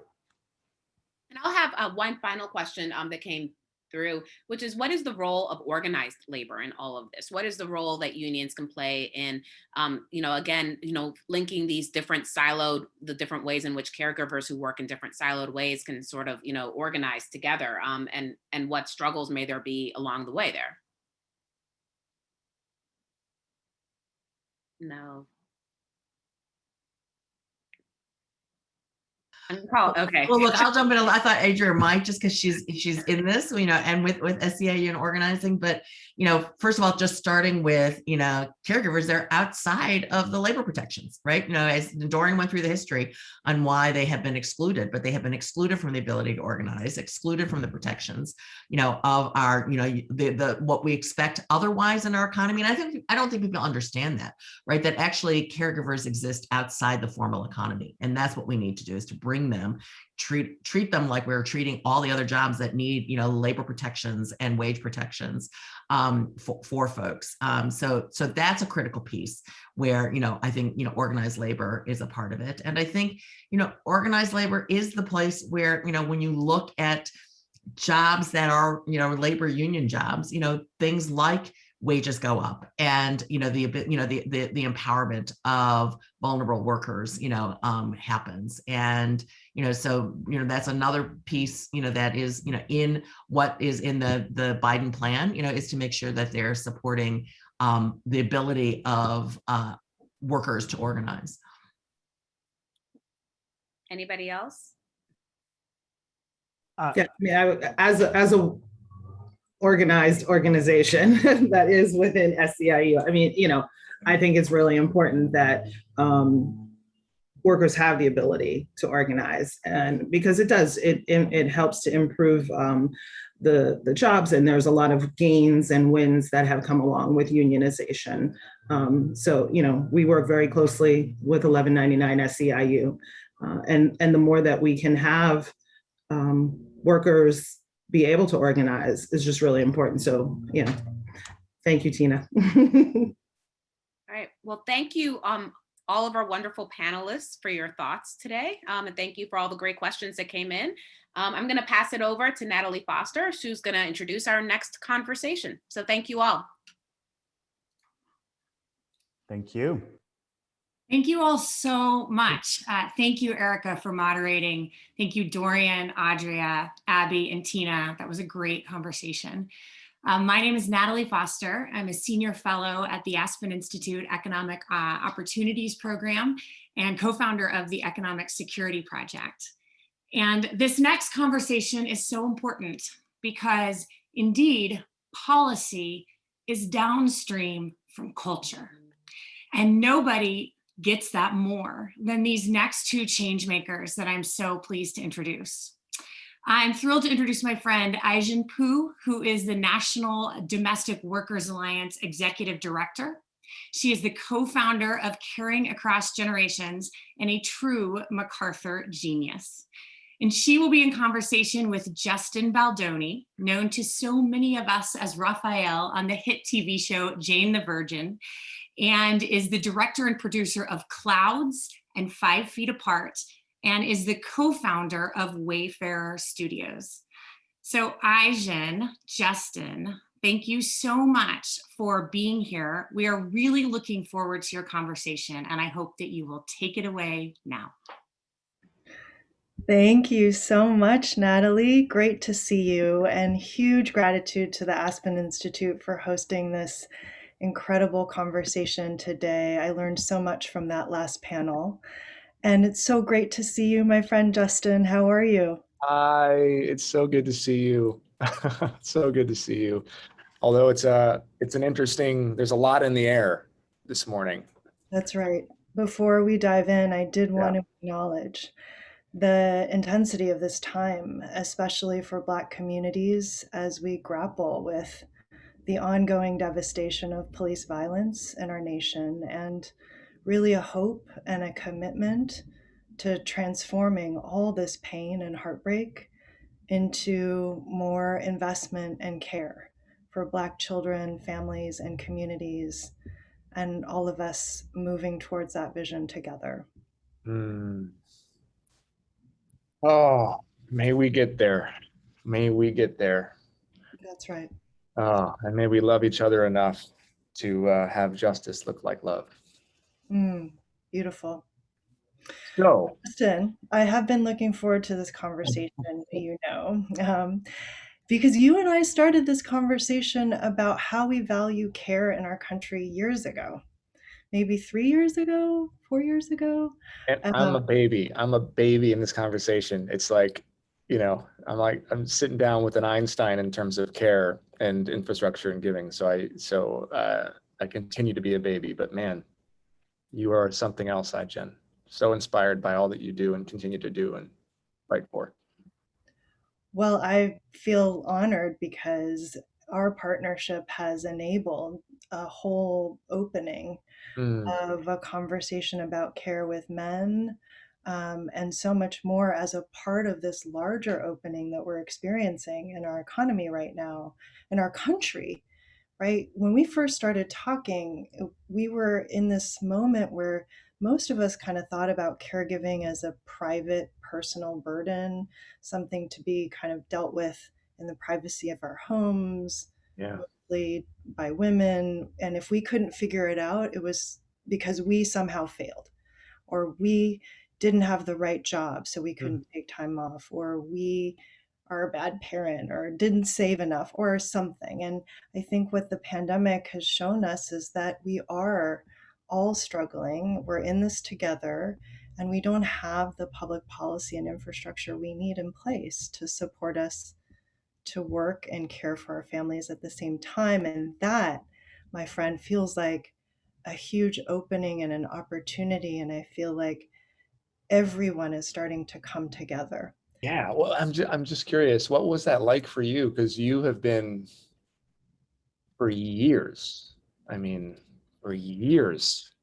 talking about this, pushing policy, and then of course COVID-19 hits, and there's some attention now. There's like space for it because people are like, oh, I get what you were talking about now. Oh, that's what you were talking about. Well, that makes sense. I'm just curious, outside of all the, I know we're going to get into policy and you're going to talk and educate all of us on that, but I'm just curious for you, what that's like to have your life's work suddenly be acknowledged very rapidly. And at the same time, also balancing the reason why it's being acknowledged is devastating at the same time. What did you go through? Well, I think one piece of it is to see the experiences of caregivers be acknowledged and affirmed, that caregivers who have been kind of holding this, carrying us as families, as an economy, finally being recognized and applauded, care workers applauded as essential workers, family caregivers understood as needing support urgently. There's all kinds of calls to action, and seeing that recognition has been so transformative. And I know one of our members, Susie Rivera, just had a conversation with the President of the United States, President Biden, over the weekend. And it was all about her work, her experience, her life. And for that to be visible right now is so transformative and life affirming. Just being able to hold court and have that, right? I mean, that's such a huge win. Yeah, well, as an artist and a storyteller, you know the power of seeing your experience recognized and represented, and what it means in terms of feeling a part of the story, right? And a protagonist in your own story. And I'd love to hear what care has meant to you in your personal experience. Like, what is your care story? We all have one. I'm gonna flip it, and because I want to talk about because I don't have the care story that, I mean, I have care stories, but this is what I want to say around my version of that. Yeah. I am somebody who, because of my privilege, has missed a lot. I've missed a lot. I've overlooked a lot. And honestly, it's our friendship and so much of the work that you've done, your TED Talk, which was brilliant, by the way. We can always talk about that. I would say that what I want to talk about right now is my version of this care story is how open my eyes have become to taking care of the ones that care for everything else, the ones that make the invisible work, that do the invisible work that make all the other work possible. And I've missed it. I don't know if I would have been compassionate or empathetic enough or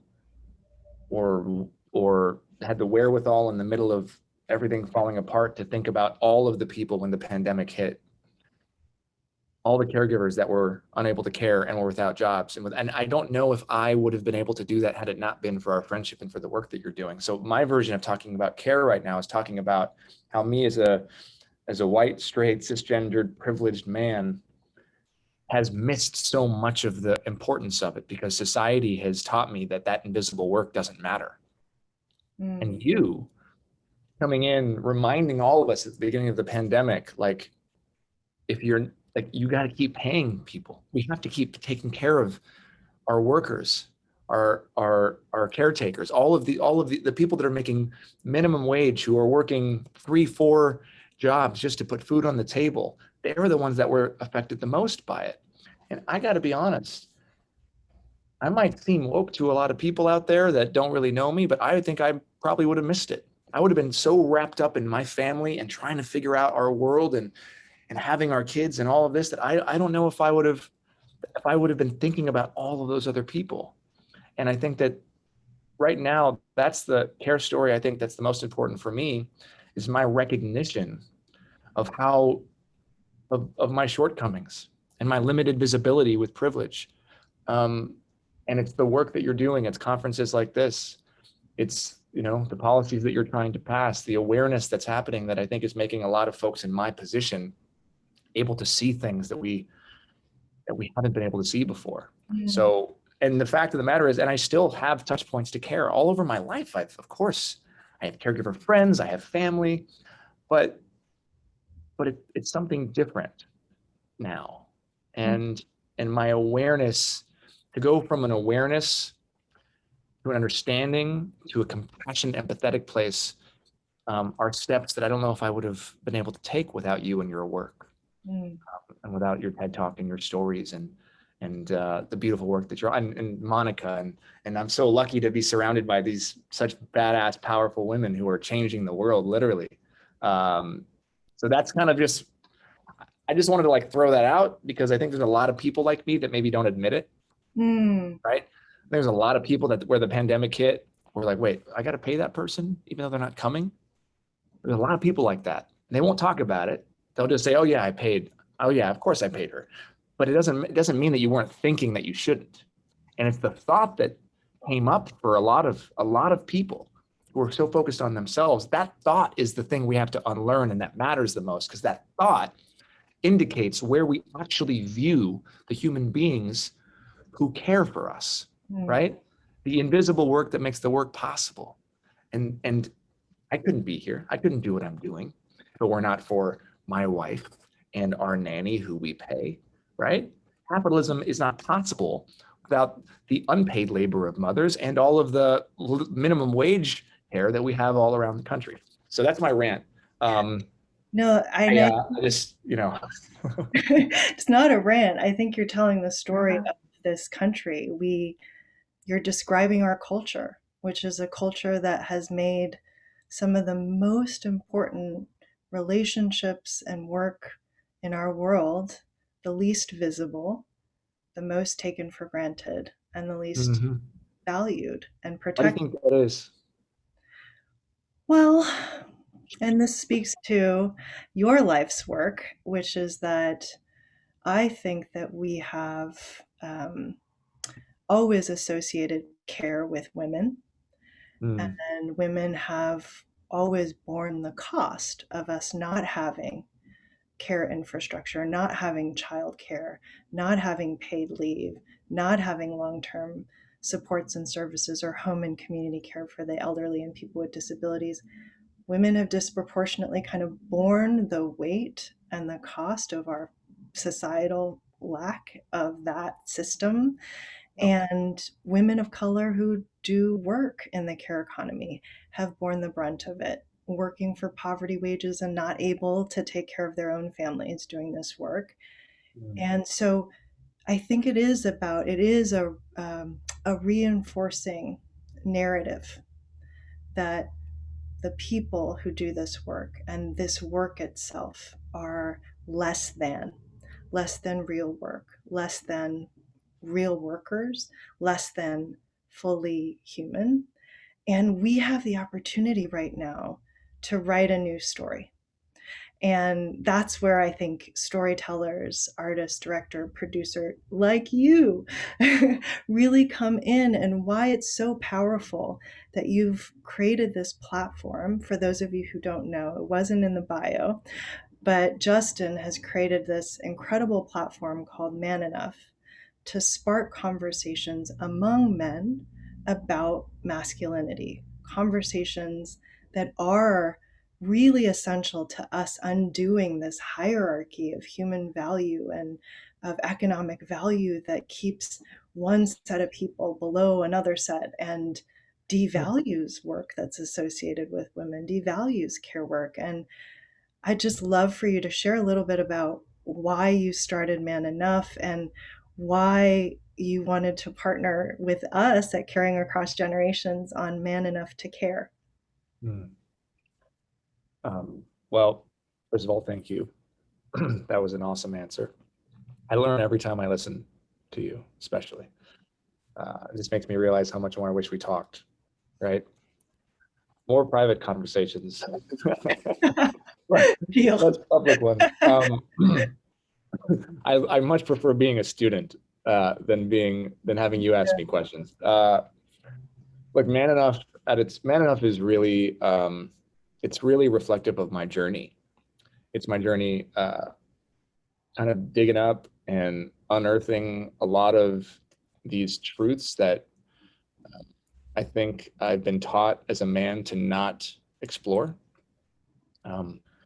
to have uncomfortable conversations, to challenge the very systems that are put in place that benefit us, benefit folks that look like me, which is messy and uncomfortable, and really to learn. It's also been created selfishly.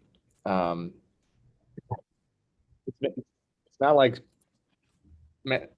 as much as I wish Man Enough was like super successful and it like, made all this money, it's really the opposite. It's like I'm selfishly doing it because I'm learning and I get to sit at the table with folks like you.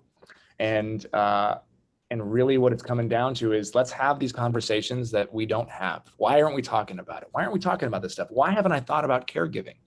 Why has that not even entered my brain? Why have I just assumed that it's a woman's job?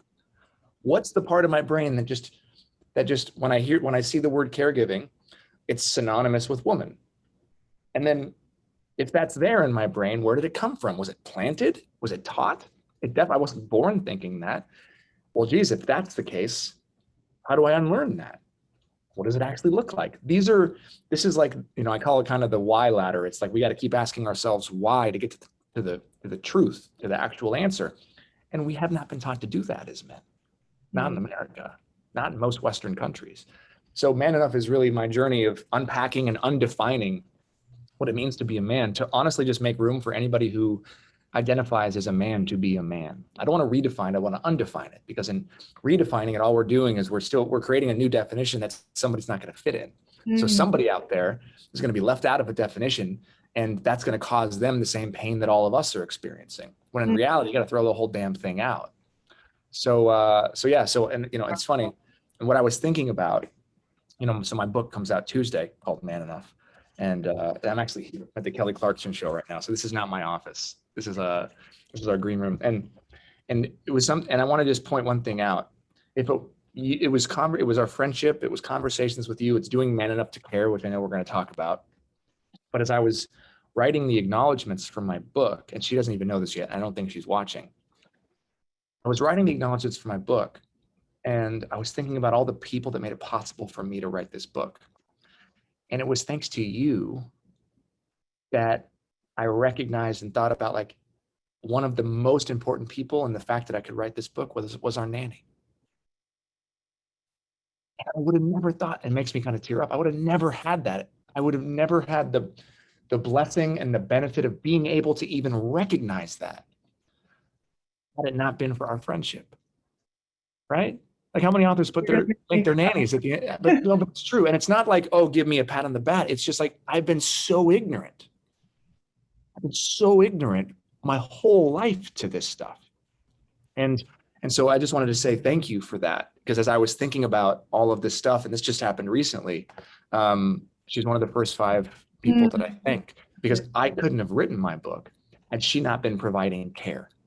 Yeah, that's and that's where, and I just want to say, like, policy is important. You're going to change the world with your policy, and I know we're going to talk about that and the way that you're advocating. But it's these little things.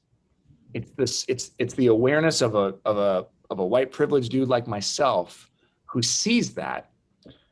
It's then, who do I share that with? And how many people see that in the back of my book and be like, oh, wait a second. It's because, oh, well, that I have my version of that. Or it's my wife, or whatever it is, or maybe it's flipped. And so I just want to say thank you for that too. So beautiful. I want to hear quickly about what made you get into this, because you have a caregiving story, of course, and then we can jump into maybe some of the other stuff. But I think that hearing that, I think, really grounds us in why you're doing the work. Yeah. Well, one, I want to say that it's so important that you told that story about who made your book possible, because I think so much of what we're trying to do right now, especially because our Congress, our president, everybody's trying to figure out, how do we get back to work in this time? How do we recover from this devastating pandemic? And to just recognize for a moment that it's good care is going to help make it possible for so many of us to get back to work, and so many of us to have agency and to create and to learn and to grow in all of these ways. And like good care is at the foundation of it all. Oh, And your story is like a perfect example of that. And it's why we've been saying care is infrastructures, because if infrastructure is the fundamental stuff that makes everything else work, like that is it, right? can't build anything without a foundation. That's right. Exactly. And some of that foundation are people. So my own care story is, that one, I was raised by really strong women. My mom, my grandmother, they did everything. They worked, they took care of my family, me and my sister, and I just thought they walked on water. And yet what I realized as I grew older was a lot of what they did in the community and for us as a family was just kind of assumed and kind of invisible and not really recognized. And so that kind of stayed with me about kind of what women do in our homes and in our families that's just not really recognized or accounted for.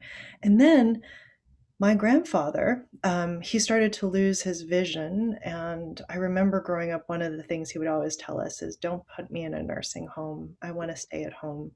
And because he lost his vision and we couldn't find the home care that would support him, we ended up having to put him in a nursing home. And it was a devastating experience in terms of just when I went and visited him there, I remember being so heartbroken at the fact that this person who had helped to raise me and given me so much was spending his final precious days in a strange environment, surrounded by strangers, sharing a room with 6 other people, half of whom were confused, the other half of whom were wailing in pain. The lights didn't work, he couldn't eat the food. And I just thought, he and we all deserve so much better. We all deserve to have choices for how we age and how and where we get care.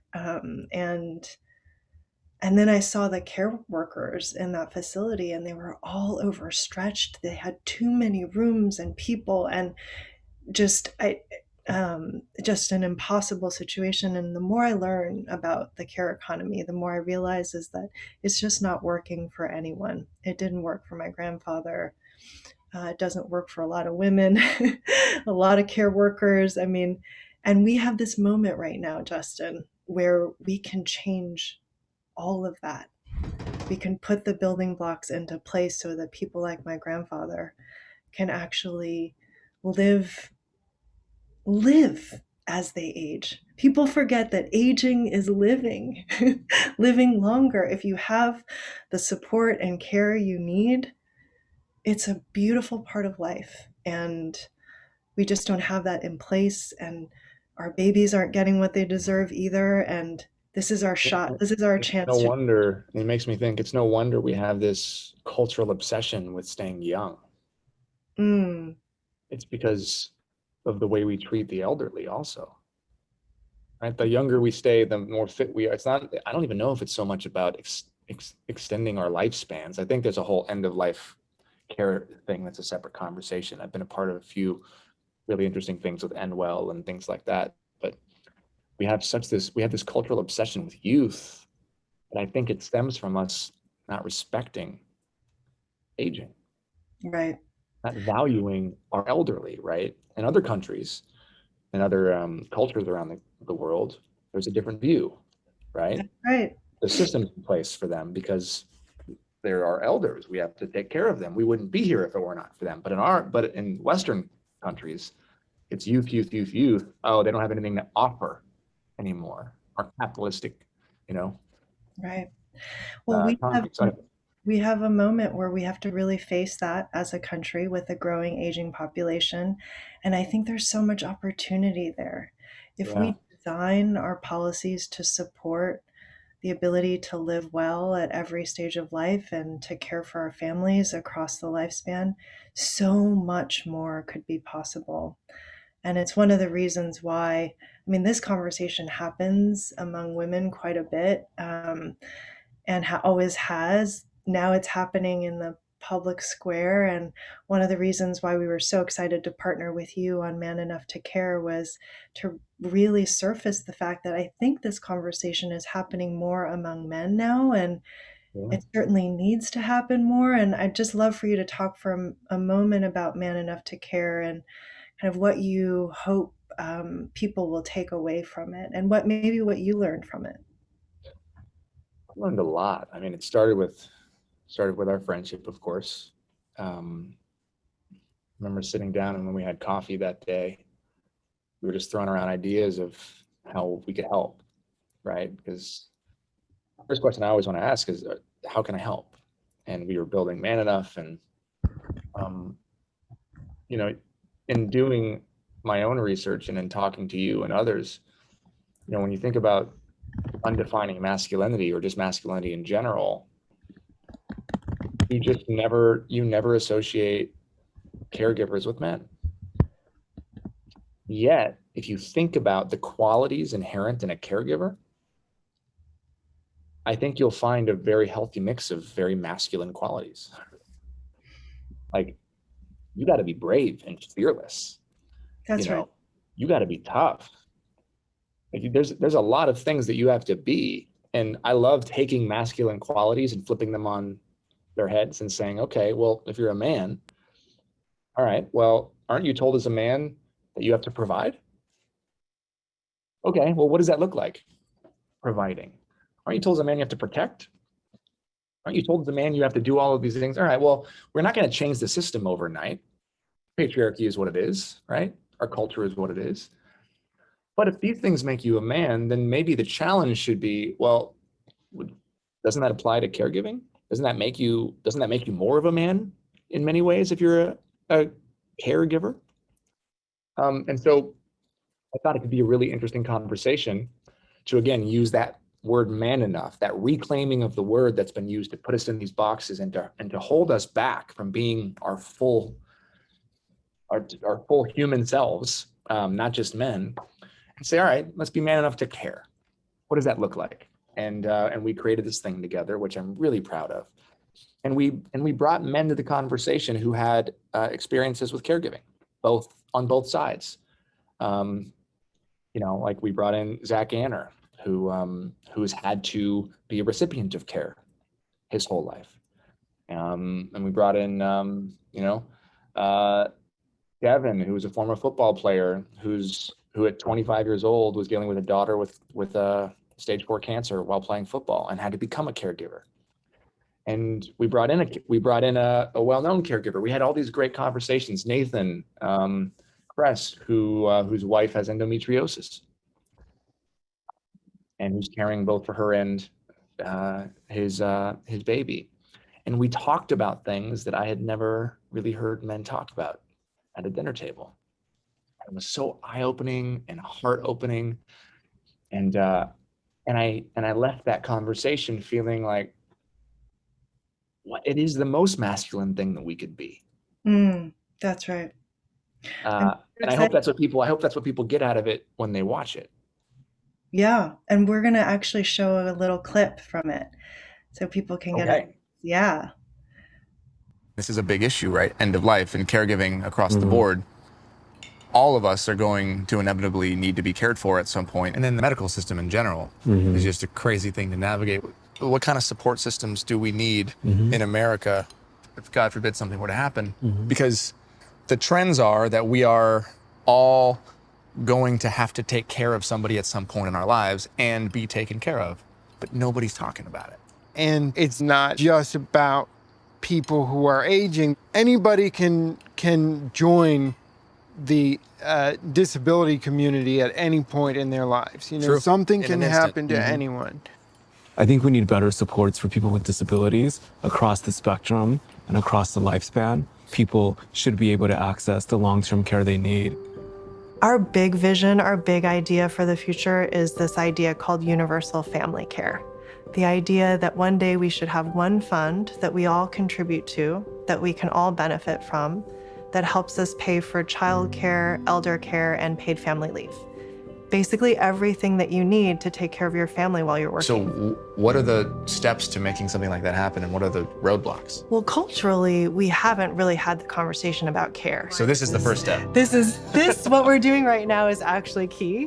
We have to have the conversation so it becomes more normalized as something that we need to think about and plan for. Beautiful. I'm so glad that we were able to show a clip.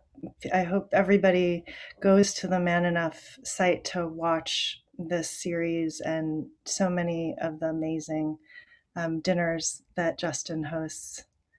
We should put it in the chat for people, I guess. We did.